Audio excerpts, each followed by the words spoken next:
Hello दोस्तों, तो मैं सुमन स्वागत करता हूँ आपका फिजिक्स फाउंडेशन चैनल पे। ठीक है, तो आज का जो लेक्चर होने वाला है वो यहाँ पे मैंने देखिए लिखा है पहले ही, टाइम मैनेजमेंट एंड डिसिप्लिन। ठीक है ना, ये क्यों लिखा है ये भी मैं बताऊँगा। पहले कुछ लोगों का ये क्वेश्चन था कि सर अगर जैम अच्छा नहीं हुआ तो हम लोग सेंट्रल यूनिवर्सिटी जेस्ट वगैरह की TIFR मतलब जो प्रीवियस ईयर वाले हैं उनके लिए भी है, और जिनका अच्छा जैम वगैरह नहीं हुआ है उनके लिए भी ये लेक्चर है। ठीक है, तो मैं कई पार्ट्स में इसको बताऊंगा। मतलब पहले मैं ये बताऊंगा कि जो सेंट्रल यूनिवर्सिटी वगैरह की तैयारी कर रहे हैं वो अपना टाइम मैनेजमेंट कैसे करें, और डिसिप्लिन का उसमें रोल बताऊंगा। ठीक है ना, तो सही से अच्छे से वाला पूरा लेक्चर देखिएगा। 10-15 मिनट ही आपका लगेगा, लेकिन आपको फायदा बहुत होगा। ठीक है ना, बिल्कुल सही। चलिए ठीक है, तो देखिए टाइम मैनेजमेंट आपको कैसे करना है। जो तैयारी जैसे जैम जिसका बहुत अच्छा नहीं गया है और वो सेंट्रल यूनिवर्सिटी वगैरह की तैयारी कर रहे हैं, तो उनको क्या करना चाहिए कि जैसे मान लीजिए दो कैटेगरी होगी ना, एक सेल्फ स्टडी कर रहे होंगे और एक किसी ना किसी कोचिंग को ज्वाइन किए होंगे। ठीक है, तो पहले मैं सेल्फ स्टडी वालों के लिए बताता हूँ। तो सेल्फ स्टडी वाले क्या करेंगे, जिनका जैम अच्छा नहीं गया है, तो उनको ये करना चाहिए भैया कि पहले जैम का पूरा सिलेबस, ठीक है, क्योंकि आपने जैम भी दिया था, और मान लीजिए जिन्होंने जैम नहीं दिया था, ठीक है ना, तो उनको क्या करना चाहिए। पहली बात तो क्या करना है, आपको पूरा जैम का सिलेबस दोबारा रिवाइज करिए। ठीक है, जिन्होंने नहीं पढ़ा है वो पढ़िए, इंटरनेट से खोजिए, बुक से पढ़िए, कहीं से भी। आपको पूरा जैम का सिलेबस पहली बात तो आना चाहिए, क्योंकि जैम का सिलेबस ना वो क्या है, वो आपके पूरे BSc के सिलेबस में जो आपने ग्रेजुएशन किया है उसके सिलेबस का जो इंपॉर्टेंट टॉपिक है ना वो एक्सट्रैक्ट किया गया है, वो निकाला गया है, तब जैम का सिलेबस बना है। तो वो मोस्ट इंपॉर्टेंट है। मतलब ये जान लीजिए कि 50 से 60% क्वेश्चंस आपके जैम के सिलेबस से होंगे किसी भी सेंट्रल यूनिवर्सिटी के एग्जाम के। ठीक, पहली चीज तो आपको जैम का पूरा सिलेबस जो कि इंटरनेट पे आराम से मिल जाएगा उसको पहले कंप्लीट कर लेना है। ठीक है, बिल्कुल सही। फिर उसके बाद आपको एक्स्ट्रा टॉपिक्स पे चलने हैं, और एक्स्ट्रा टॉपिक पे मैंने अपने जो मैंने अनाउंसमेंट किया था ना उसमें लेक्चर भी बनाया है। तो एक्स्ट्रा टॉपिक जो मैंने बताए हैं वो जो है आपका 20% लगभग कवर कर लेगा। ठीक, तो पूरा आपका जैम का सिलेबस 60% कवर कर लिया। जो एक्स्ट्रा टॉपिक मैंने बनाया है उसको अगर आप सही से कर लेते हैं तो आपका 20% और हो गया। और किसी भी सेंट्रल यूनिवर्सिटी को टॉप करने के लिए 70%, 65 to 70% आपको लाने होते हैं। आप टॉप कर दोगे, 1 रैंक आ जाएगी आपकी। ठीक है ना, और आप तैयारी कितने % की कर रहे हो, 80% की, तो आपको आराम से अच्छी रैंक मिल जाएगी। ठीक है ना, तो ये होता है ना सेंट्रल यूनिवर्सिटी में सबसे ज्यादा जरूरी चीज यही होती है कि आपको ये डिसाइड करना है कि मैं पढ़ूं कितना, क्योंकि अलग अलग सेंट्रल यूनिवर्सिटी का अलग अलग सिलेबस। जैसे मान लीजिए मैं BHU की बात करूं, ठीक है, तो BHU का जो सिलेबस है आपका सेंट्रल यूनिवर्सिटी का, या जो BHU का एंट्रेंस होता है वहां पे MSc करने के लिए, ठीक, तो उसमें क्या होता है ना, वो अपने पूरे BSc का सिलेबस उसमें देते हैं। अब आप ये तो है नहीं कि वहां का BSc का सिलेबस खोलोगे और हर एक चीज पढ़ोगे, नहीं। क्यों ऐसा नहीं करना है, क्योंकि भैया जो इंपॉर्टेंट है BSc के सिलेबस में वो तो जैम के सिलेबस में आ गया ना, तो क्यों आप पूरा BSc का सिलेबस दोबारा पढ़ रहे हो। ठीक है ना, तो शुरुआत आपको यहीं से करनी है कि पहले जैम का सिलेबस निकालना है, उसमें टिक करना है कि मुझे ये चीजें आती हैं, ये नहीं आती, ये मुझे पढ़ना है। ठीक है, उसको पहले पढ़ेंगे, फिर एक्स्ट्रा टॉपिक्स की ओर चलेंगे। और एक तरीका और है एक्स्ट्रा टॉपिक को एक्सट्रैक्ट करने का या समझने का कि कौन कौन से एक्स्ट्रा टॉपिक मुझे करने चाहिए। आप क्या करें, प्रीवियस ईयर क्वेश्चन देखें। ठीक है ना, जैसे मान लीजिए आपको ये पता करना है कि जैम BHU में एक्स्ट्रा टॉपिक और कौन से हैं बिसाइड जैम के अलावा। ठीक, तो आप क्या करिए, BHU का प्रीवियस ईयर क्वेश्चन ले लीजिए। प्रीवियस ईयर क्वेश्चन आप पेपर आप जब उठाएंगे वहां पे, तो आप क्या करें, वहां पे टिक लगाएं कि ये AIT जैम के सिलेबस से है, ये नहीं है, ये है, ये नहीं है, ये है, ये है। ऐसा करके आप अगर टिक लगा लेंगे तो आप खुद ही देख लेंगे, अगर उसमें 120 क्वेश्चन आ रहे हैं तो 60 to 70 क्वेश्चन जो है आपके जैम के सिलेबस से होंगे। मैं ये मान सकता हूं 40 क्वेश्चन 50 क्वेश्चन आपके जैम के सिलेबस से नहीं होंगे। ठीक है ना, तो वही टॉपिक आपके एक्स्ट्रा हैं, और वो टॉपिक अगर हर एक साल में रिपीट हो रहे हैं तब उनको आप एक्स्ट्रा टॉपिक करके मार्क करेंगे। ठीक है ना, क्योंकि ऐसा भी होता है कई बार कि कुछ रिडंडेंट टॉपिक्स होते हैं, जैसे जो एक ही साल में आए हैं। ठीक है, मान लीजिए कोई ऐसा टॉपिक है जो एक साल आया है, दूसरे साल नहीं आया, तो उसको आप मत पढ़िए, क्योंकि उसको पढ़ने का मतलब है कि आप अपना टाइम जाया कर रहे हैं, आप टाइम अपना बर्बाद कर रहे हैं। ठीक है, तो ये हो गया कि जो सेल्फ स्टडी कर रहे हैं। दूसरा वो कि जो किसी कोचिंग को ज्वाइन किए हैं। अब कोचिंग को ज्वाइन किए हैं तो क्या होगा, जैसे मैं अपनी कोचिंग का बता रहा हूँ, ठीक है, और किसी कोचिंग में कैसे कोर्स वो मतलब डिजाइन कर रहे हैं वो मुझे पता नहीं है, तो मैं अपनी कोचिंग का बताता हूँ। जैसे क्या है कि हमारे यहाँ क्या होगा कि आपको जैम का पूरा सिलेबस प्री रिकॉर्डेड मिल रहा है। ठीक। और जो एक्स्ट्रा टॉपिक है उन पे लाइव लेक्चर मिल रहा है। तो अब क्या होता है कि बच्चे क्या करेंगे ना, लाइव वो जैसे लाइव में ले रहा हूँ या कोई और टीचर ले रहा है तो उसको छोड़ दिया, कहा ये तो रिकॉर्डेड फॉर्म में मिल ही जाएगा।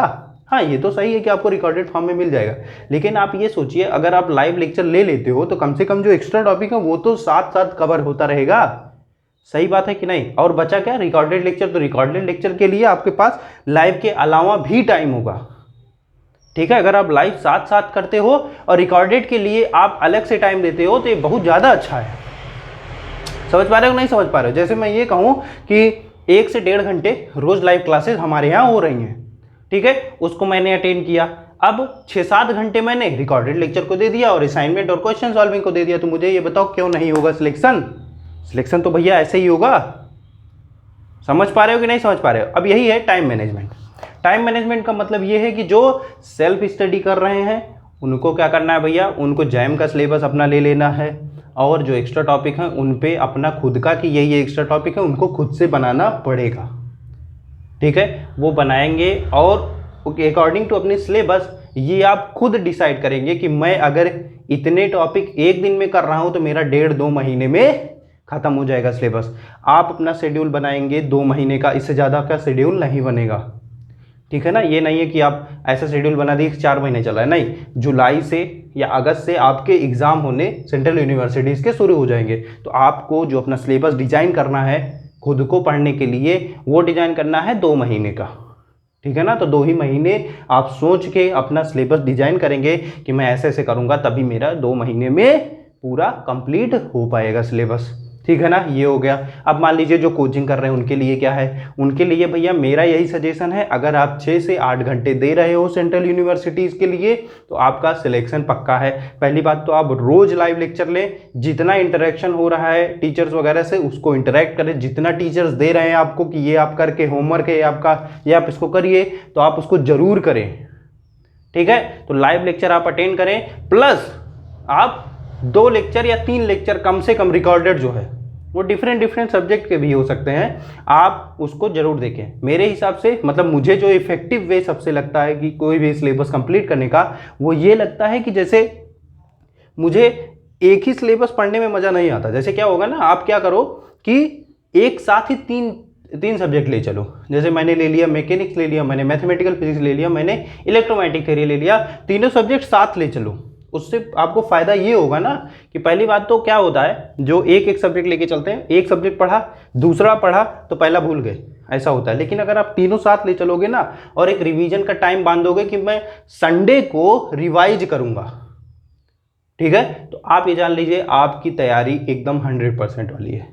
ठीक, अगर आप अपना 100% दे सकते हो तभी आप सेंट्रल यूनिवर्सिटीज़ वगैरह की तैयारी करें।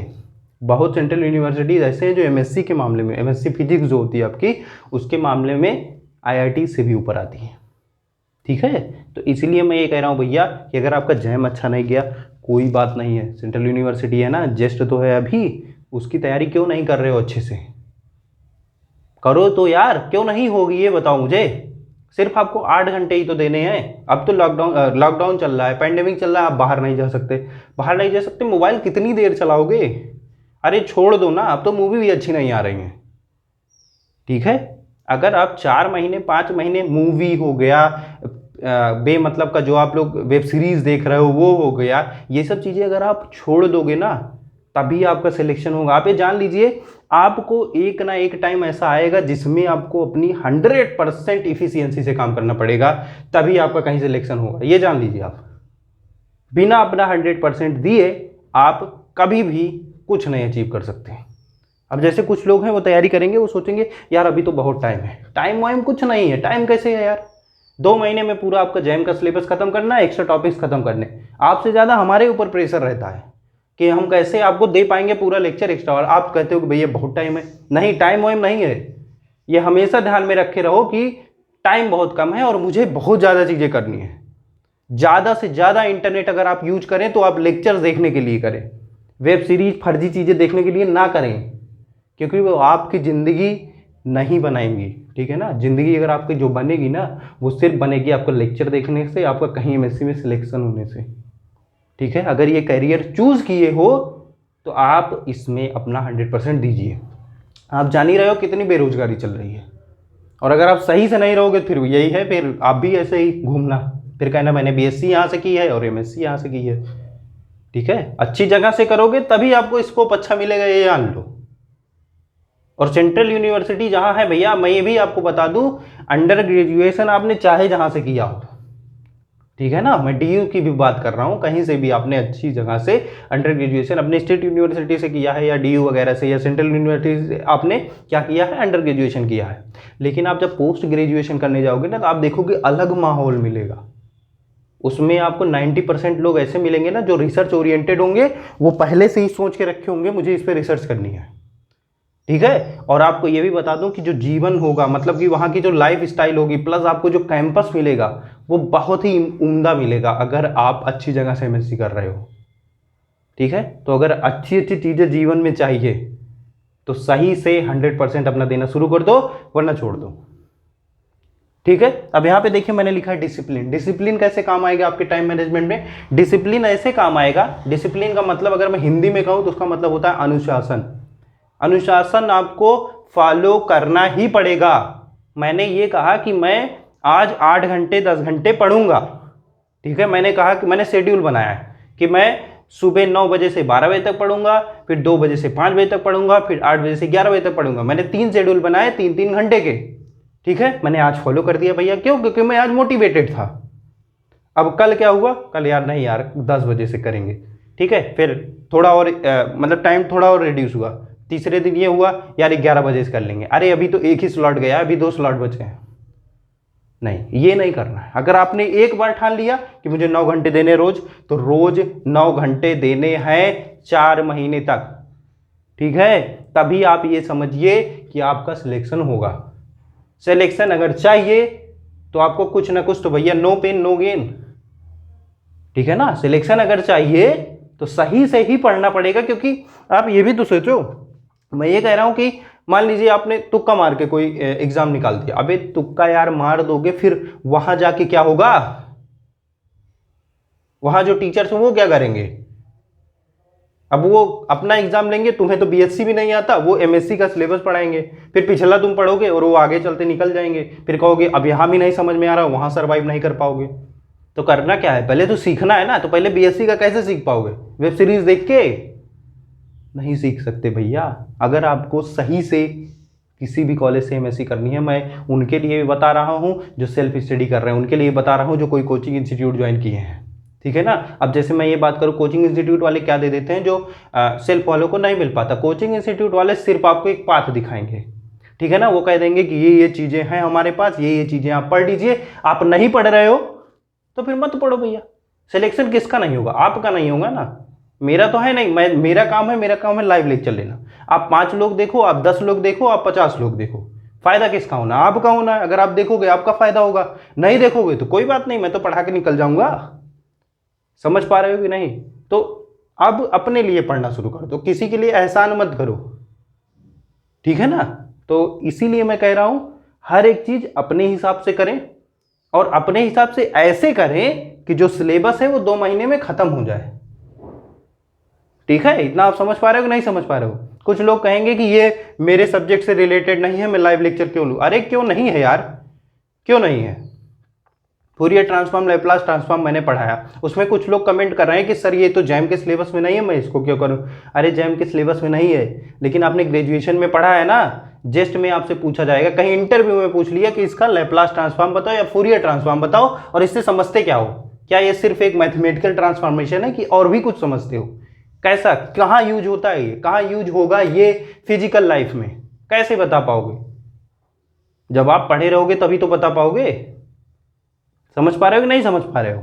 तो ये चीजें आपको खुद से समझनी पड़ेंगी कि आपके लिए क्या जरूरी है। आपके लिए ये जरूरी है कि आप जो है वेब सीरीज देखें, इंटरनेट अपना वहां खत्म करें, कि या आप इंटरनेट अपना ऐसी जगह लगाएं जिससे आपका कैरियर बनना है। ठीक, तो डिसिप्लिन में रहें, अच्छे से टाइम मैनेजमेंट करें। ठीक है, मेरे बताने के अकॉर्डिंग जिसने टाइम मैनेजमेंट पहले कर लिया है कि मुझे ऐसे ऐसे शेड्यूल उन्होंने बना लिया कि मैं ऐसे ऐसे अगर पढ़ूंगा मेरा पूरा सिलेबस खत्म हो जाएगा, वो बहुत ही अच्छे हैं। और जिन्होंने नहीं बनाया भैया, आज देख लिए ना ये वीडियो, आज से बना लो। एक पेपर में लिख के ऐसे चपका लो कि मुझे ये ऐसे ऐसे शेड्यूल अपना करना है। और रिवीजन का टाइम जरूर से जरूर डिसाइड करें कि हर हफ्ते हर वीकेंड में मुझे रिवीजन करना है।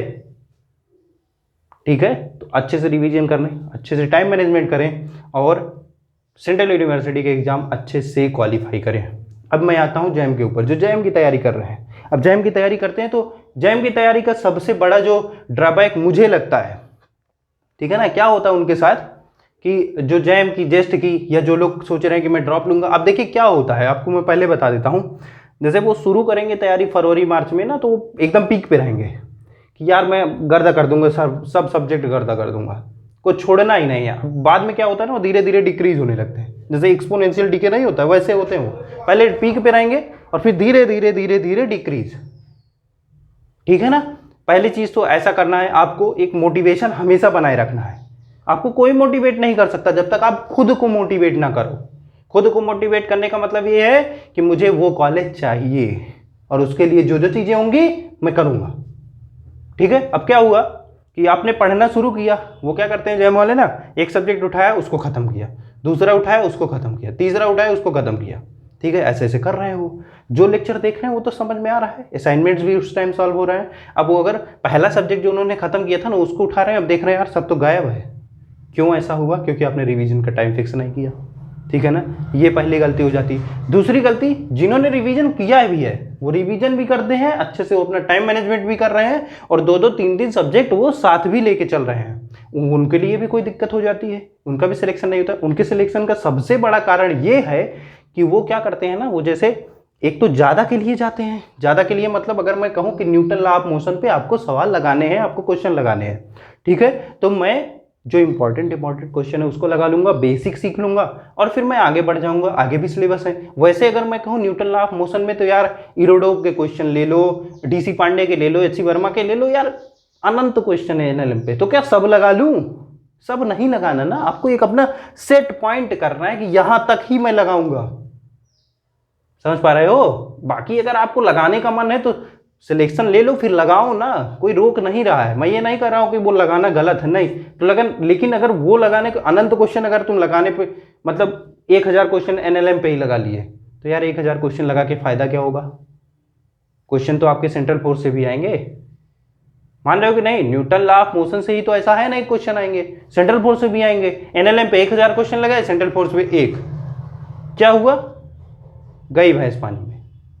समझ पा रहे हो कि नहीं समझ पा रहे हो? तो आपको हर एक चीज ना एक जैसे कहते हैं ना संतुलित आहार, पढ़ा होगा कि संतुलित आहार लोगे तो पाचन शक्ति अच्छी होगी, अच्छे से आप मैनेज कर पाओगे, पेट आपका साफ रहेगा। यही सेम चीज है संतुलित पढ़ाई, संतुलन से चलोगे तो अच्छे से तैयारी कर पाओगे और अच्छे से टाइम मैनेजमेंट होगा और सब चीजें हो जाएंगी। तो आपको ज़्यादा के लिए नहीं जाना है, एक सेट पॉइंट हमेशा सेट कर लेना है कि जैम में इससे ऊपर का सवाल नहीं आता, जस्ट में इससे ऊपर का सवाल नहीं आता, तो मैं इसी लेवल का सवाल लगाऊंगा। ठीक है ना, आफ्टर सिलेक्शन मैं सब चीज़ें लगा लूंगा, मुझे कोई दिक्कत नहीं है। ठीक है, ये हो गया। दूसरी और तीसरी गलती वो एक चीज़ और करते हैं, ठीक है ना, जो जैम की तैयारी करते हैं और जो अनसक्सेसफुल हो जाते हैं, उनका ये है कि वो कॉन्सेप्ट पूरे उनको पता रहेंगे और वो क्वेश्चन प्रैक्टिस नहीं करते। आपको मैं बता दूं 60 से 70% जो स्टूडेंट हैं वो जैम में इसीलिए फेल हो जाते हैं जो क्वेश्चन की प्रैक्टिस नहीं करते। अगर आपने भी नहीं की तो कमेंट करके जरूर बताएं, क्योंकि आपके जो जूनियर है ना आपसे कम से कम सीखेंगे। ठीक है, तो आपको ये बता दूं 60 to 70% लोग जो जैम में क्वालिफाई नहीं होते, जो किसी एग्जाम में, मैं जैम की ही बात नहीं कर रहा हूँ और भी एग्जाम है, वो इसीलिए क्वालिफाई नहीं होते क्योंकि वो क्वेश्चन की प्रैक्टिस नहीं करते। उनको कॉन्सेप्ट पता है, न्यूटन लॉ ऑफ मोशन पे वेरिएबल अगर वेलोसिटी है तो कैसे डील करना है ये उनको पता है, एक्सीलरेशन वेरिएबल है वो उनको पता है कि कैसे डील करना है, लेकिन क्वेश्चन नहीं लगाए। अगर आप क्वेश्चन नहीं लगाओगे भैया, मुझे ये बताओ कैसे काम चलेगा? क्वेश्चन की प्रैक्टिस भी तो जरूरी है। क्वेश्चन की प्रैक्टिस से 2-3 चीजें आपको पता चलती। पहली चीज ये पता चलती है कि क्वेश्चन प्रैक्टिस से आपका टाइम, जो आप टाइम ले रहे हो ना, वो डिक्रीज होगा। ठीक है ना, जैसे पहले एक क्वेश्चन को लगाने में 10 मिनट लगता था, अब उसी प्रकार का अगर क्वेश्चन आपको 2 महीने बाद मैं दूंगा ना तो 10 मिनट नहीं लगेगा, वो 2 मिनट लगेगा। तो मुझे ये बताओ कि जो 2 मिनट है वो 10 मिनट से कितना ज़्यादा कम है, कितना टाइम आपका बच रहा है? कुछ लोग हैं वो कहेंगे कि सर मैं पूरा जैम का क्वेश्चन पेपर ही नहीं पढ़ पाए। क्यों नहीं पढ़ पाए? क्यों? क्योंकि उन्होंने प्रैक्टिस ही नहीं की थी क्वेश्चन की। क्वेश्चन प्रैक्टिस आप करते तो आराम से पढ़ पाते, आराम से कर भी पाते। Question practice the most important thing in any preparation, any, ठीक है ना। किसी भी प्रिपरेशन में क्वेश्चन सॉल्विंग बहुत ज्यादा इंपॉर्टेंट है। जो ज्यादा क्वेश्चन प्रैक्टिस करेगा उसकी रैंक उतनी अच्छी आएगी, ठीक है। तो मेरा जो एवरेज होता है ना, वो हर एक सब्जेक्ट में आप 500-500 क्वेश्चन लगाइए। 8 से 10 सब्जेक्ट हैं, अगर मैं इंडिविजुअली सबको बांट दूं, आप 4000-5000 क्वेश्चन लगा लो ना, आपका जैम ना हो तो फिर मुझसे आके मिलना, मैं पढ़ाई अपनी छोड़ दूंगा और कोचिंग भी अपनी बेच दूंगा, ठीक है। तो इसीलिए जिसको भी अच्छे से करना है अपनी तैयारी, वो ये 2 चीजें जरूर करें। एक तो टाइम मैनेजमेंट अपना सही कर लो। ये नहीं है कि आज मैं 8 बजे उठ रहा हूं, कल 12 बजे उठूंगा, परसों 1 बजे और उसके एक दिन बाद 4 बजे। ये टाइम मैनेजमेंट नहीं है। ये तो आप अपने मर्जी के मालिक हो, मतलब कभी भी उठ जा रहे हो, कभी भी पढ़ रहे हो, कभी भी सो रहे हो, मतलब कुछ भी, ठीक है। और यहां पे एक चीज मैंने लिखी, डिसिप्लिन। डिसिप्लिन में रहना, अनुशासन में रहना सीख लो। अगर अनुशासन में नहीं रह पा रहे हो, टाइम मैनेजमेंट कुछ नहीं है, ठीक है। और टाइम मैनेजमेंट है ही नहीं और डिसिप्लिन में हो, तब भी कुछ नहीं कर पाओगे। दोनों चीजें साथ चाहिए, तभी आपका कुछ होगा, ठीक है। तो अच्छे से अपने फील्ड के अगर खिलाड़ी बनना है, अच्छे से तैयारी करनी है, अच्छी रैंक लानी है, अपना नाम रोशन करना है, अपनी फैमिली का नाम रोशन करना है और अपने स्टेट का नाम रोशन करना है, भारत का नाम रोशन करना है, तो अच्छे से तैयारी करना शुरू कर दो, वरना छोड़ दो भैया, कोई और स्ट्रीम ले लो, ठीक है ना। तो मैं इसीलिए अभी देखो थोड़ा गुस्सा भी हो गया हूँ, तो मैं इसीलिए आया था कि आपको ये बता सकूँ कि टाइम मैनेजमेंट और डिसिप्लिन कितना ज़्यादा जरूरी है, ठीक है। और थोड़ा बहुत मैंने ये भी बताया कि कैसे आप मैनेज कर सकते हैं। तो यही थी आज की चर्चा। मैं सुमन चलता हूँ, धन्यवाद।